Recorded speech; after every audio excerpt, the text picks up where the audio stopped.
अस्सलाम वालेकुम दोस्तों, मैं हूं आपके साथ आयशा और आप देख रहे हैं खबरें मीटर। तो दोस्तों, आज का दिन भारतीय मीडिया में एक बहुत बड़ा दिन है और बड़ा दिन इसलिए है क्योंकि आज अपने प्रधानमंत्री श्री नरेंद्र मोदी कश्मीर में हैं। आज आप ये जानेंगे कि असल में जिस कश्मीर के बारे में सदियों से ये कहा जा रहा है कि अगर दुनिया में कहीं जन्नत है तो वो कश्मीर है। दरअसल ये मुहावरा 2019 के बाद से सही हुआ है, जब प्रधानमंत्री नरेंद्र मोदी ने धारा 370 को कश्मीर से खत्म किया था। बहरहाल कश्मीर की तारीफें आज मैं और ज़्यादा नहीं करूंगी, ये काम मैंने नोएडा की टीवी मीडिया पर छोड़ दिया है। मैं तो आज आपको कुछ और बताना चाहती हूँ और मैं ये चाहती हूँ कि आज आप इसे गौर से देखें और ये समझें कि इंसाफ हमारे देश में असल में राज्यों की सरहदों और मज़हब में बढ़ चुका है। अब आप ये देखिए, कल से शाहजहां को लेकर पूरी बीजेपी आक्रामक है और ये कह रही है कि संदेश खाली और ममता बनर्जी के इस डॉन की अब अकड़ निकल जाएगी।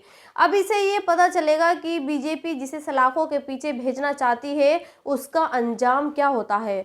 इसके अलावा राजस्थान से इस वीडियो के बारे में भी बीजेपी से जुड़े लोग ये कह रहे हैं कि पेपर लीक करने और पेपर लीक करके सरकारी नौकरी करने वाले अब ये समझ लें कि राजस्थान में गहलोत की सरकार नहीं है जहां सब कुछ चलता है। मैं ये कहती हूँ कि बड़ी अच्छी बात है। बंगाल में शाहजहां नाम के जिस शख्स के बारे में ये कहा जा रहा था कि वो हिंदुओं के मोहल्ले में आता था और वहां आकर जो महिला उसको पसंद आती थी उसे उठाकर ले जाता था, उस शाहजहां को बीजेपी ने सलाखों के पीछे भेज दिया। और ऐसे ही राजस्थान में पेपर लीक करके जिन स्टूडेंट्स ने एसआईई की परीक्षा पास की थी उसे भी राजस्थान की बीजेपी सरकार ने गिरफ्तार करवा दिया।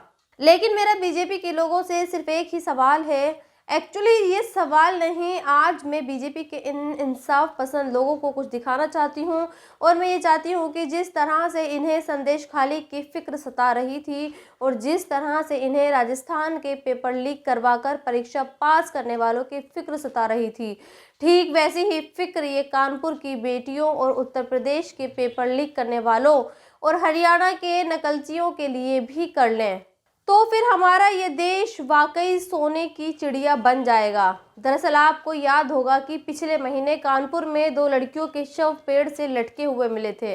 अब ये खबर आ रही है कि जिन लड़कियों के शव पेड़ से लटके हुए मिले थे उनके पिता ने भी खुदकुशी कर ली है। पुलिस ये कह चुकी है कि खुदकुशी का कोई लेटर नहीं मिला है, लिहाजा ये नहीं कहा जा सकता कि खुदकुशी क्यों की। लेकिन अलग अलग मीडिया की वेबसाइट्स पर जो खबरें आ रही हैं वो ये बताती हैं कि इस पिता ने खुदकुशी इसलिए की क्योंकि इस पिता को धमकियां मिल रही थी और भट्टा मालिकों की तरफ से सेटलमेंट के लिए कहा जा रहा था। जिस पिता की 2 बेटियों का बलात्कार हुआ और उन बेटियों ने इंसाफ न मिलने की वजह से खुदकुशी कर ली हो, वो भला सेटलमेंट कैसे कर सकता है? यकीनन बिल्कुल भी नहीं। लेकिन जब उसे ऐसा करने के लिए मजबूर किया गया तो उसने भी खुद को फांसी लगा ली। यहाँ इस खबर को बताने का मकसद सिर्फ इतना है कि क्योंकि बीजेपी के जिन लोगों का कलेजा संदेश खाली की औरतों के लिए फटा जा रहा है, उनके उत्तर प्रदेश में हुए इस कांड की कोई परवाह नहीं है, इनके बारे में कोई बात नहीं करना चाहता। यहाँ तक कि वो प्रधानमंत्री भी कुछ नहीं बोल रहे जो संदेश खाली जाकर ये कहते हैं कि टीएमसी की सरकार शाहजहां शेख जैसे गुंडे और अपराधी का बचाव करती है। और उस प्रदेश के मुखिया की तो आप बात ही मत करिए, क्योंकि ये मुखिया ऐसा है, जब क्राइम किसी उर्दू नाम वाले के हाथों होता है तो ये कहता है कि हर चौराहे पर यमराज बैठा है, लेकिन जब क्राइम उर्दू नाम वाला नहीं करता तो इसका यमराज भी खामोश रहता है। सोचिए, पहले 2 बच्चों का रेप किया जाता है, उनका वीडियो बनाकर उन्हें ब्लैकमेल किया जाता है, जब वो खुदकुशी कर लेती है तो फिर उनके पिता पर सेटलमेंट के लिए दबाव भी बनाया जाता है। लेकिन ये जुल्म और ये दरिंदगी बीजेपी को बिल्कुल भी नहीं दिखती, उसे सिर्फ संदेश खाली का शाहजहां शेख नज़र आता है।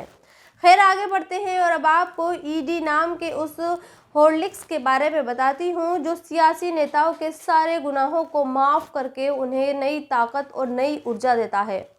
आप इन तस्वीरों को देखिए और मैं इन्हीं तस्वीरों को दिखाते हुए इससे जुड़ी कहानी आपको बताती हूँ। दरअसल ये तपस रॉय हैं, इन्हें कल ही बीजेपी का पटका पहनाया गया और इन्हें बीजेपी में शामिल भी किया गया। दरअसल इनकी कहानी बड़ी दिलचस्प है।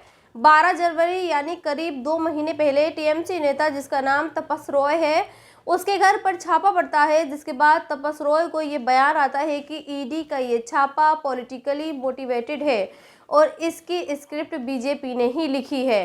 बीजेपी ने ही टीएमसी के नेताओं की एक लिस्ट बनाई और उसे दिल्ली भेज दिया, जिसके बाद ईडी के अधिकारी बंगाल आए और अब उन्हीं नेताओं के घरों पर छापेमारी कर रहे थे जिनकी लिस्ट दिल्ली गई थी। खैर ये बात हो जाती है। इसके बाद 4 मार्च को ये खबर आती है कि इसी नेता तपस रॉय ने ममता बनर्जी की पार्टी से इस्तीफा दे दिया है और फिर 5 मार्च को ये नेता बीजेपी के नेताओं से मिलता है और बीजेपी के नेताओं की तारीफें करता है और 6 मार्च को खबर आती है कि इस नेता ने बीजेपी को ज्वाइन कर लिया जाता है और फिर इस तरह की तस्वीरें भी आती हैं। जिस नेता में खोट नजर आ रहा था अब उसे बीजेपी का पटका पहनाया जा रहा है और इसलिए आज बहुत सारे लोग ये कह रहे हैं कि ईडी असल में बेल भी है और जेल भी है। अगर आप झुकते नहीं हैं तो आप जेल जाएंगे और अगर आप झुक जाएंगे तो फिर आपको बेल भी मिलेगी और मेवा भी। खैर आगे बढ़ते हैं और अब आपको उस खबर के बारे में बताती हूँ जो मुसलमानों के लिए एक सीख है और जो खबर मुसलमानों को ये बताती है अब हमारे देश में कानून सबके लिए एक बराबर नहीं है। दरअसल कल बुलंदशहर की एक जिला अदालत ने अनीस अहमद नाम के एक मुसलमान को उम्र कैद की सज़ा सुनाई और ये कहा कि जब तक इसकी आखिरी सांस है इसे जेल में ही रखा जाएगा। जानते हैं अनीस नाम के इस शख्स को सज़ा क्यों सुनाई गई?